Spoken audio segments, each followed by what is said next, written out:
Right Asifabad లో స్వతంత్ర అభ్యర్థి విషయంలో వివాదం నెలకొంది.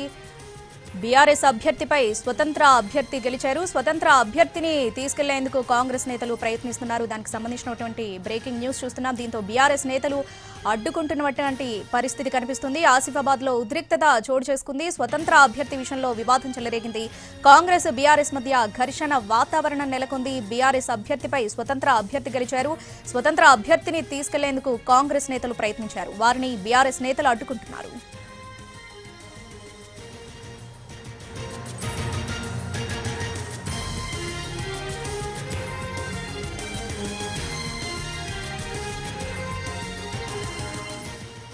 ఆసిఫాబాద్ లో ఉద్రిక్తత చోటు చేసుకుంది. స్వతంత్ర అభ్యర్థి విషయంలో వివాదం చెలరేగింది. కాంగ్రెస్ బీఆర్ఎస్ మధ్య ఘర్షణ వాతావరణం నెలకొంది. బీఆర్ఎస్ అభ్యర్థిపై స్వతంత్ర అభ్యర్థి గెలిచారు. స్వతంత్ర అభ్యర్థిని తీసుకెళ్లేందుకు కాంగ్రెస్ నేతలు ప్రయత్నించారు.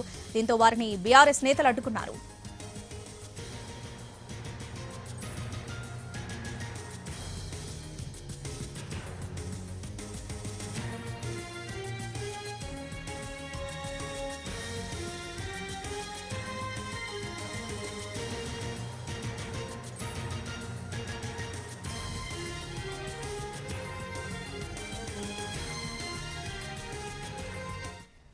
ఆసిఫాబాద్ లో ఉద్రిక్తత చోటు చేసుకుంది. స్వతంత్ర అభ్యర్థి విషయంలో వివాదం చెలరేగింది. దీనికి సంబంధించి పూర్తి అప్డేట్స్ మా ప్రతినిధి సారంగపాణి అందిస్తారు. సారంగపాణి, ఆసిఫాబాద్ లో బీఆర్ఎస్ అదేవిధంగా కాంగ్రెస్ నాయకుల మధ్య తీవ్ర వాగ్వాదం తోపులాట జరిగింది. దానికి సంబంధించి ఆ విజువల్స్ మనం ఎక్స్క్లూజివ్ చూడొచ్చు. స్వతంత్ర అభ్యర్థిని తీసుకెళ్లే ప్రయత్నం చేశారు కాంగ్రెస్ పార్టీకి సంబంధించిన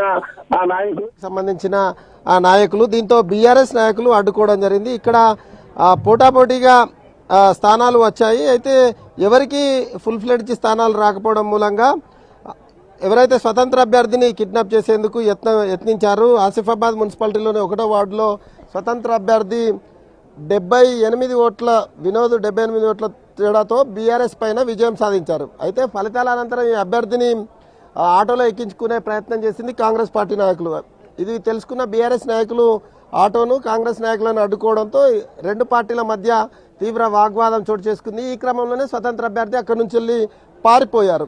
ఈ విధంగా ఇక కాగజ్నగర్ విషయానికి వస్తే కాగజ్నగర్లో సైతం బీఆర్ఎస్ అదేవిధంగా బీజేపీ కాంగ్రెస్ స్థానాలకు సంబంధించి హోరాహోరీగానే ఉన్న పరిస్థితి కనిపిస్తుంది. బీజేపీ 3, బీఆర్ఎస్ 4, అదేవిధంగా కాంగ్రెస్ 5, ఇండిపెండెంట్లు 4, ఎంఐఎం 1 క్యాండిడేట్ గెలిచారు. ఇందులో స్వతంత్రులను ఇతర పార్టీల మద్దతుతోనే ఇక్కడ మున్సిపల్ కైవసం చేసుకునే అవకాశం ఉంటుంది. ఇక ఆసిఫాబాద్ విషయానికి వస్తే ఆసిఫాబాద్లో సైతం ఎక్కువగా బీఆర్ఎస్కు స్థానాలు వచ్చినప్పటికీ అయితే మ్యాజిక్ ఫిగర్ అంతా లేకపోవడం మూలంగా మ్యాజిక్ ఫిగర్ రావాలంటే స్వతంత్రులు కీలకం కాబట్టి ఆ స్వతంత్రులను తీసుకెళ్లే ప్రయత్నంలో ఈ విధంగా ఉద్రిక్త వాతావరణం చోటు చేసుకుంది. ఇప్పుడు కాసేపటి క్రితమే మంచిర్యాలకు సంబంధించి కార్పొరేషన్లో కాంగ్రెస్ బోని కొట్టింది. 2వ డివిజన్కి సంబంధించి కాంగ్రెస్ అభ్యర్థిని బుట్టా యశోద విజయం సాధించారు. ఇక ఆదిలాబాద్ విషయానికి వస్తే ఇప్పటి వరకు అందుతున్న ఫలితాల మేరకు 6 స్థానాల్లో బీజేపీ విజయం సాధించగా 1 స్థానంలో కాంగ్రెస్ విజయం సాధించింది. 2 స్థానాలకు సంబంధించి బీఆర్ఎస్ ఏదైతే కాంగ్రెస్ పార్టీకి సంబంధించిన రెబల్ అభ్యర్థులు ఎవరైతే ఉన్నారో ఇండిపెండెంట్గా బరిలో దిగిన వారు గెలుపొందడం జరిగింది. ఇక బైన్సా విషయానికి వస్తే ఎంఐఎం 7 స్థానాలకు పైచిలకు సాధించింది. ఇండిపెండెంట్లు 5 స్థానాల్లో గెలిచారు. ఇక్కడ బీజేపీ అదేవిధంగా కాంగ్రెస్కి సంబంధించి బీజేపీ బీఆర్ఎస్ ఇక్కడ ఖాతా తెరవని పరిస్థితి కనిపిస్తుంది. కేతనపల్లి విషయానికి వస్తే కేతనపల్లిలో బీఆర్ఎస్ అధిక స్థానాలు సంపాదించింది. ఇక్కడ సిపిఐతో పొత్తుంది కాబట్టి 14 స్థానాలు 2 పార్టీలు కలిసి కూటమిగా ఏర్పడి ఈ మున్సిపాలిటీని కైవసం చేసుకున్నట్టయితే చెప్పచ్చు. ఇక ఖానాపూర్ విషయానికి వస్తే 12 వార్డులలో కాంగ్రెస్ 3 స్థానాలు, బీఆర్ఎస్ 1 స్థానం, బీజేపీ 1 స్థానం, ఇండిపెండెంట్ 1 స్థానంలో విజయం సాధించారు.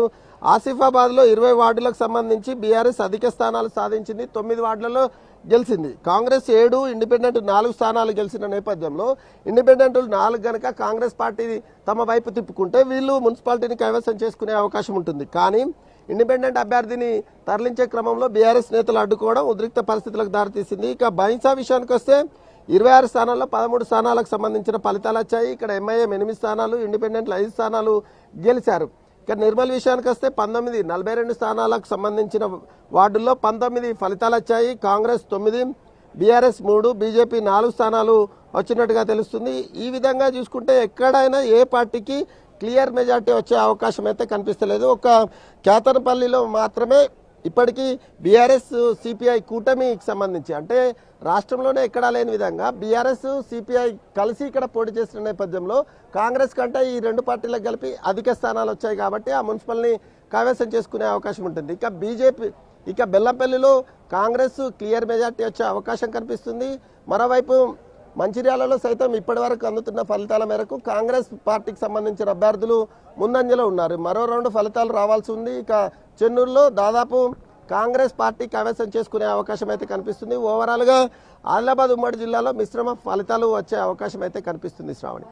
Right Sarangapani, thanks for the updates.